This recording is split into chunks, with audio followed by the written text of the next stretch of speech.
आदरणीय प्रधानमंत्री महोदय और योगी जी, बड़े ही खेद के साथ मुझे कहना पड़ रहा है कि आप जो हिंदुत्व, सनातन संस्कृति, आस्था, विश्वास और गौवंश को खत्म करने की साजिश हो रही है, आप मुक्त दर्शक बनकर बैठ गए हैं। हम तो भुक्तभोगी हैं।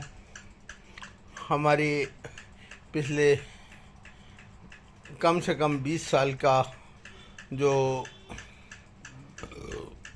प्रयास था या जो हमारी सेवा थी, वो सब खत्म हो गई। खत्म हो गई क्या, खत्म कर दी गई। हम अपने धर्मयुद्ध के हिसाब से, अध्यात्म और हमारे जो गुरु जी का ज्ञान है उसके हिसाब से अदालतों के चक्कर लगाते रहे और अधर्मी साजिश करता जो कि गौवंश को मिटाना चाहते थे, या वो इस बात से भी बहुत ज़्यादा परेशान थे कि अरे एक व्यक्ति मात्र 2 गायों से शुरू कर 250 और 250 के बाद सीधा 500 गौवंश हो जाए, ये तो बहुत गलत बात है। उनको तो केवल और केवल हर चीज़ में ये दिखाई देता है कि अरे ये तो टाटा बिरला बन गए हैं, अंबानी बन गए हैं। अरे मैं जो भी बन जाऊं, मेरा सब कुछ इसी राष्ट्र का और गौवंश के लिए है। मैं तो अपना जीवन ही नहीं, अपना सर्वस्व इस राष्ट्र और गौवंश के लिए समर्पित, संकल्पित कर चुका हूँ। हमारे 300 से ऊपर गौवंश जिस गौशाला में ले जाए गए हैं, उस गौशाला में 3000 गौवंश हर महीने मर जाते हैं। और ये भी अब बड़ी सोचने की बात है कि 29 मई 2023 को हमारी गौशाला का विध्वंस करके गौवंश उठाए गए। जो उनकी प्रक्रिया थी वो पूरी तरह से अमानवीय थी और कष्टकारक थी। मैं और मेरी बहन दोनों को हिरासत में ले 23 ऐसे गौवंश ले गए जिनके मासूम बच्चे 2-2, 4-4 दिन, 10-10 दिन, 15-15 दिन के थे।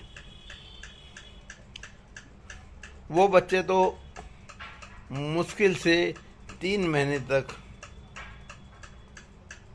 समय निकाला उन्होंने और एक एक करके सब भगवान को प्यारे हो गए। उनकी माँ का क्या हुआ होगा मैं नहीं जानता। जबकि 6 जून को सुप्रीम कोर्ट में हमारी सुनवाई होनी थी, वो 7 जून को, सॉरी। और लेकिन जो भी हुआ बहुत अच्छा हुआ। हमारे गुरुजी ने बार बार सिखाया है कि हर बुराई में अच्छाई है। हमें पता तो चला कि क्या हो रहा है। ये सब सरकारी पैसे की बंदर बांट थी। करोड़ों रुपए में दिल्ली सरकार गौशालाओं को पैसा देती है। हमें मालूम चला है कि आधे से ज़्यादा पैसा वापसी आ जाता है और उसी को ये पूर्ति करने के लिए इन्होंने वहाँ से गौवंश हटाया। जबकि हमने कहा कि हमने जगह ली भी है और हम 200 गौवंश के करीब वहाँ पे शिफ्ट भी कर चुके हैं। आप हमें थोड़ा सा टाइम दें, हम सबको ले जाएंगे। लेकिन उनका तो इरादा ही कुछ और था। ये जो गौशाला है थी हमारी, ये भी उत्तर प्रदेश जल बोर्ड की ज़मीन पर स्थित थी, जो कि दिल्ली में थी, गोचर भूमि थी।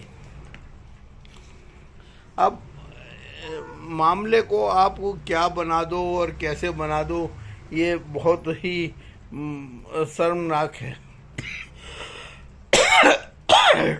हमारे द्वारा प्रधानमंत्री महोदय और राष्ट्रपति महोदय से अपील की गई कि ठीक है, अगर आपको ये जगह चाहिए, हमें कोई दिक्कत नहीं है, हम खाली कर देते हैं, हमें उचित समय दिया जाए या कोई जगह दी जाए या जगह खरीदने के लिए पैसा दिया जाए।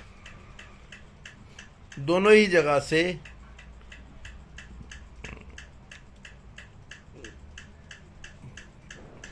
मुख्य सचिव दिल्ली को लिखा गया कि इस पे कार्रवाई करें, लेकिन कार्रवाई कोई नहीं हुई। उसे रद्दी के टोकरी में डाल दिया गया और हमारे गौशाला को विध्वंस कर दिया गया। बहुत ही शर्मनाक बात है। ठीक है, हम तो आज जानते हैं कि दिल्ली के मुख्यमंत्री केजरीवाल जी एक गद्दार हैं और इनको बाकायदा विदेशी दुश्मनों द्वारा दिल्ली में सत्ता दिलवाई गई है। और ये भाई राजीव दीक्षित को मार के जो उनकी यात्रा या उनका जो प्रोग्राम था उसको ध्वस्त किया गया। मुद्दे वही रखे गए, काला धन और व्यवस्था परिवर्तन। लेकिन मुद्दे रखने से कुछ नहीं होता। बड़ी बड़ी बातें तो मैं भी बहुत कह सकता हूँ। क्या मैं अपने गुरुजी जैसा बन जाऊँगा या और भगवान जैसा बन जाऊँगा? हमें उस जैसा बनने के लिए अपनी आत्मा को भी उस जैसा बनाना पड़ता है। हमें कोई किसी भी लालच में नहीं आना है। मुझे भी किसी बहुत बड़े संत साधु ने कहा कि मित्तल जी, आप एक काम करो, हमारे वो महामंडलेश्वर हैं कि हमारे पास इसकी पूरी वो है कि हम किसी को भी साधु बना सकते हैं। आप साधु बन जाइए, हम आपकी हर तरह से सब मदद करेंगे। मैंने उन्हें हाथ जोड़ के कहा, महाराज जी, साधु बनना और साधु होने में बहुत फ़र्क है और मैं जानता हूँ कि मैं अंदर से साधु नहीं हूँ। मुझे दिखावा नहीं चाहिए, जो असलियत है वो मैं उसी के साथ काम करूँगा और कर रहा हूँ। लगभग 1 साल से हम लगातार घोर संकट में चल रहे हैं। जगह जगह से हमारे ऊपर कर्जे चढ़ गए हैं।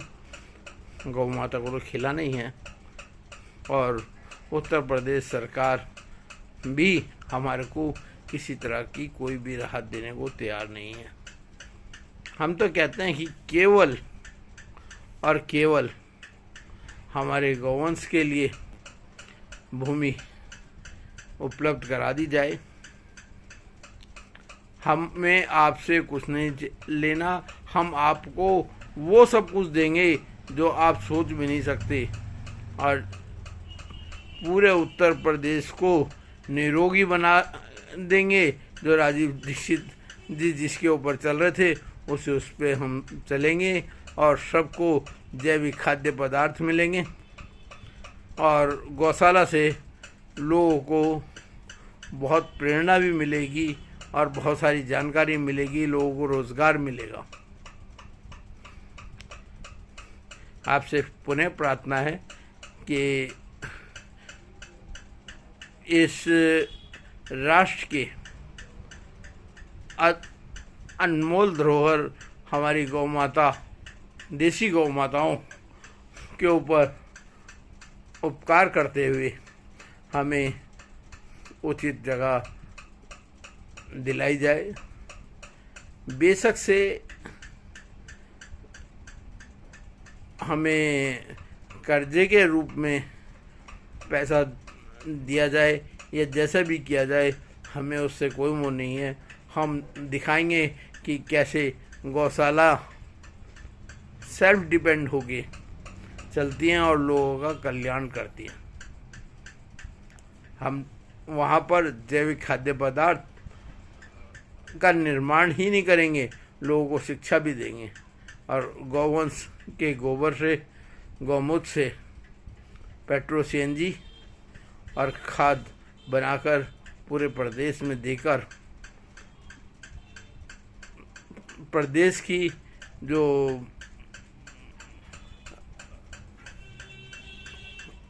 विदेशी मुद्रा भंडार है उसको बचाएंगे। बाकी जैसे ठाकुर जी की मर्जी, गैया तो जो है हमारे ठाकुर जी की है ना, मेरी तो औकात नहीं है मैं एक गाय को ही पाल सकूं। और ठाकुर जी ने 500 गायें कर दी थी। अब वो ठीक है, कुछ दुष्टों ने 300 प्लस को यहाँ से उठवा दिया। अब भी 200 प्लस हमारे पास गाय हैं, गाय या गौवंश, जिसमें बच्चे बड़े और सांड वगैरह सभी हैं। हम किसी के ऊपर कोई एहसान नहीं कर रहे हैं, हम अपना जीवन सार्थक कर रहे हैं और लोगों को एक प्रेरणा दे रहे हैं। और भगवान ने अगर जीवन दिया तो हम बहुत आगे हमारी यात्रा है। कहाँ तक हम जाते हैं ये तो ठाकुर जी जानते हैं या हमारे गुरु जी जानते हैं। गुरु जी और हमारे गुरु जी के गुरु दादा गुरु बार बार एक ही बात कहते हैं कि चलो, रुको मत, गिर जाओ उठ जाओ कोई बात नहीं, थोड़ा आराम भी करना है कोई दिक्कत नहीं है, लेकिन आगे चलो, आपको मंजिल ज़रूर मिलेगी। मेरे साथ भी कम से कम, ज़्यादा नहीं तो 15 दुर्घटनाएं हो चुकी हैं और मुझे जीवन दान मिला है, जिससे स्पष्ट है कि ठाकुर जी कुछ बड़ा कराना चाहते हैं। हमारे साथ बहुत बड़े बड़े लोग मिले हैं और बिछड़े भी हैं। कुछ को गुमराह किया गया, जैसे एक बहुत बड़े सज्जन हमारे साथ शुरू में मिले और उन्होंने हमारे साथ चले तो उन्होंने कहा, देखो मित्तल जी, हम आपके साथ चलेंगे, लेकिन एक तो अपना ये भारत माता गोदाम का ये नाम हटा दो और हमारी एक पुरानी संस्था है उसका नाम पे इसे चलाओ। हम उसके लिए भी राजी हो गए थे। उसके बाद हमारे डॉक्टर ने उनको गुमराह किया। उस टाइम पे हमारे पास 10 या 11 गायें और उनके बच्चे थे और 2-2 बोरी चारे की सुबह शाम आती थी, हरे चारे की। डॉक्टर ने कहा, अरे नहीं नहीं सर, 10 गायें जो है 4 बोरी चारा खा जाएंगी। अरे मैं चारा नहीं खा रहा हूँ, गायों को खिला रहा हूँ। 4 बोरी क्या, 8 बोरी भी अगर आप 10 गायों को दे दो तो उनके लिए ज़्यादा नहीं है। खैर कोई बात नहीं, अब जितना उनके साथ था वो साथ चला। उन्होंने हमारे को बहुत सहयोग भी किया। हम गायें भी लेके आए थे राजस्थान से, जिसमें उन्होंने 50,000 रुपये हमें दिए थे। हम उनके कर्जदार हैं और वो जब चाहें हमारे से अपना जितना भी हमने उनका कर्जा देना, हम देने को तैयार हैं। और हम आज भी उनके ऋणी हैं और उनसे माफ़ी चाहते हैं, उनके साथियों से ही माफ़ी चाहते हैं अगर हमारे से कोई जाने अनजाने गलती हुई हो।